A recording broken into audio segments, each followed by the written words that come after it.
আমাকেই টাকা দিতে হবে। 11,000-এ কটা শূন্য হয়? দেখো বন্ধুরা, কারেন্ট চলে গেছে, তবুও মিষ্টু এখানে বানাচ্ছে কিছু একটা জিনিস। কিন্তু কি বানানো চলছে এটা? সেই টাকা তো আমি জলদি খরচ করে ফেলি, তার জন্য এইটা বানাচ্ছি। এটা লাগাবো, এর মধ্যে সব নাম্বার লিখে দেবো, যত টাকা পাবো সব ঢুকিয়ে দেবো। তারপর যখন সব হয়ে যাবে, এখানে একটা নাম্বার লিখবো, যখন সব এগুলো হয়ে যাবে তখন যে টাকাটা জ্বলবে সেই টাকাটা এর মধ্যেই থাকবে। তারপর মানে পুজোর সময় কিছু কিনবো। কি রে, টোটাল কত টাকা হলো? 11,000। লেখ।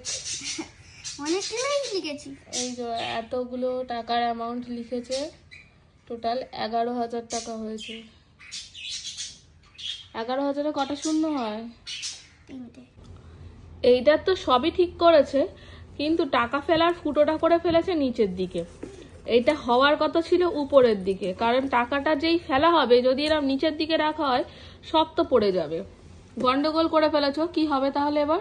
ঠিক করে দাও, আমি তো দাগ করে দিলাম।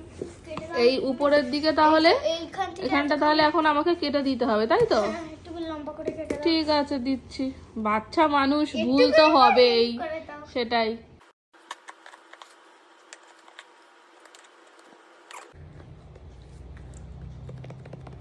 এই যে ফাইনালি রেডি হলো 11,000 টাকার পিগি ব্যাংক। নে এবার টাকা ফেলা শুরু করে দে।